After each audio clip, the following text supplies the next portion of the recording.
Bonjour, bienvenue sur jean-pierre-villade.com. J'ai le plaisir de vous présenter une nouvelle formation sur les nouvelles versions EBP Pay Pro 2019. L'objectif de cette formation est de bien vous apprendre à créer votre dossier. Nous verrons comment bien créer vos salariés.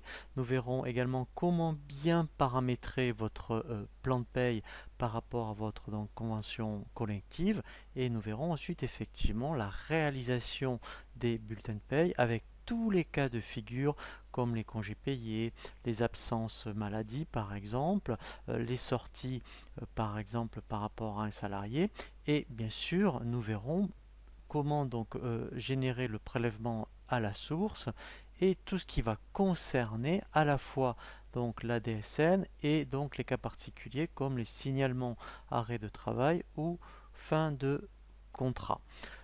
Le premier tutoriel que je vous propose sur cette nouvelle formation vidéo est la création de votre dossier.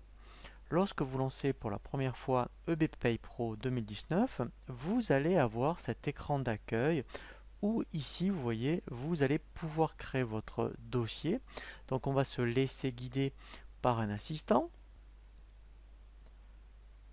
Je vais donc ici cliquer sur Suivant. Lorsque je suis en version monoposte, je laisse l'option poste client-serveur, je continue, suivant. Ici, donc, je vais mettre le nom de mon dossier, je vais l'appeler EBP Pay Pro 2019. Je continue, suivant.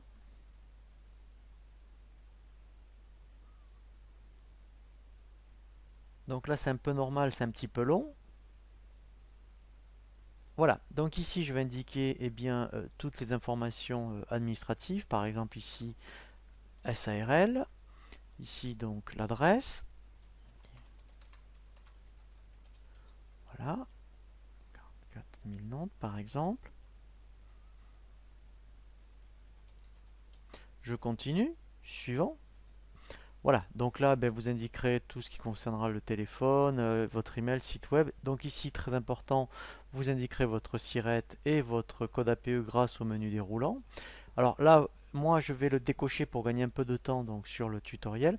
Je vous conseille donc de le laisser cocher, hein, c'est pour rapatrier tous les codes postaux. Donc là, moi, je décoche, je fais suivant. Voilà, donc ce qui est très important, bien sûr, donc là vous allez indiquer votre sirène et le nick, en fait c'est les 5 derniers caractères par rapport à votre sirène. Donc là par exemple moi je vais indiquer le mien. Voilà, et là vous voyez je vais indiquer par exemple, voilà les 5 derniers. Voilà, ici très important, puisqu'après c'est irréversible, c'est par rapport au plan de paye. Donc si vous n'êtes pas dans le BTP agricole ou hôtel café restaurant, ça sera du standard. Voilà, hein, donc après on verra différents tutoriels pour faire du paramétrage sur votre plan de paye, hein, mais je précise bien, donc si vous êtes dans le BTP vous prendrez celui-ci, tout ce qui est agricole c'est celui-ci, et hôtel café restaurant c'est celui-ci. Donc là je vais laisser sur standard. Ensuite très important, l'année courante. Alors donc là, je suis en 2018. Donc là, par exemple, on est en novembre. Si on considère que vous voulez commencer en janvier 2019, ici, il faudra mettre 2019. Et ici, vous mettrez janvier. Pourquoi? Parce qu'on est en novembre. Ici, par exemple, vous dites, je vais m'exercer en novembre et décembre. Sauf que lui, en fait, il va enregistrer votre exercice. Et pour lui, il va considérer que vous aurez déjà un exercice. Donc, si vous voulez démarrer en janvier 2019, ici, vous mettez 2019 et ici, vous mettez janvier. Par contre, si vous êtes en création et que vous commencez en novembre 2018, vous laissez ici novembre 2018. Si par contre vous voulez régénérer depuis le mois de janvier, vous voulez récupérer toutes vos payes et vous dites bon moi je vais régénérer toutes mes payes de l'année, vous mettrez 2018 ici et là vous mettrez janvier. Hein, voilà, donc là c'est très très important. Moi d'ailleurs je vais laisser janvier. Voilà. Hein, voilà, donc si vous êtes vraiment en création dès le mois de novembre, bien sûr, vous mettez ici novembre 2018. Hein, mais il y a beaucoup aussi de clients qui anticipent. Ils vont dire, bon, je laisse mon expert comptable finir par exemple 2018 et j'achète BP Pay maintenant 2019 pour me faire la main. Il faut absolument que vous mettiez 2019 et là le mois de janvier. Ne générez pas 2 mois de paye fictifs parce que vous allez être obligé de clôturer et lui il va le garder. Et après lui dans les DSN, même un mois de janvier, il va considérer que vous aviez déjà N-1 sur BP Pay. Donc ensuite, eh bien là, très important, le code IDCC, c'est le code donc de votre convention collective. Donc là, c'est sur 4 caractères. Et là, donc vous mettrez la description, ce qui est très important puisqu'elle va s'afficher sur le bulletin de paie. Ici, pour le calcul des bulletins, vous mettrez votre taux AT. Donc là, après, eh bien, on verra après pour enseigner toutes les informations concernant le taux AT. Donc là, c'est un exemple. Hein. Si on est donc, je vais mettre du standard. Hein, c'est un plan de un taux AT bureau, par exemple. Voilà. Donc si vous êtes éligible à Fillon, vous le laissez cocher. Et ici, l'URSSAF, voilà. Donc là, c'est votre numéro URSSAF. Donc là, c'est sur 18 caractères. Voilà. Donc là, vous le remplirez ici. Donc je continue, suivant. Voilà, donc là c'est par rapport au congé payé. Donc là on laisse par défaut au mois de mai, hein. Donc là on est dans pleine paye standard. Si on est au BTP, bien sûr on mettra le mois d'avril. Donc là il faut savoir si vous êtes en jour ouvré ou en jour ouvrable, hein, 2,5 ou 2,08. Et là effectivement c'est pour le calcul de l'indemnité des congés payés, lui il applique la plus avantageuse pour N et N-1. Ici c'est par rapport au compte professionnel de formation et là par rapport à la clôture donc du compte professionnel de formation au mois de décembre.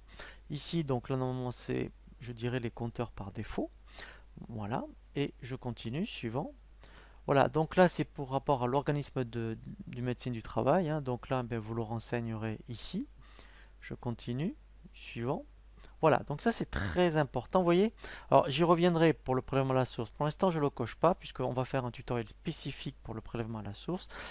Voilà, hein, donc je préfère le voir juste après, hein, donc pour l'instant je ne le coche pas. Et ici, effectivement, alors de toute façon, il n'y a pas d'incidence, on peut cocher ou décocher toutes donc ces fonctionnalités puisqu'on peut les activer à tout moment. Vous voyez, par exemple, l'analytique, au début, si vous ne voulez pas vous alourdir en fonctionnalité, vous dites, bon, ben maintenant je vais d'abord prendre en main le produit et je vais le voir un peu plus tard. Vous voyez, comme la gestion des prêts, des acomptes, par exemple, c'est pareil. Donc après, on peut le cocher à tout moment. Donc là, je continue, suivant. Voilà, et là, donc, je vais lancer pour donc finaliser la création de mon dossier. Voilà, donc là, il a terminé, vous voyez, la création donc du dossier. Donc là, je fais fermer. Voilà, donc là vous voyez en haut c'est très important, donc là j'ai bien le nom de mon dossier et là l'exercice. Donc moi là j'ai volontairement ouvert un exercice en janvier 2018, hein, mais en fonction donc de la période d'exercice que vous aurez créé, il va donc vous l'indiquer ici. Voilà, donc là le tutoriel sur la création donc du dossier est terminé. Alors nous allons voir ensuite un tutoriel très important qui est vraiment destiné aux utilisateurs de BP Pay Pro 2018, 2017 voire 2016, puisque maintenant lorsque vous allez lancer donc EB Pay Pro 2019 par rapport à votre dossier 2018, il va vous proposer donc de mettre à jour votre paramétrage par l'intermédiaire donc de l'assistant qui s'appelle donc assistante du paramétrage du plan de paye.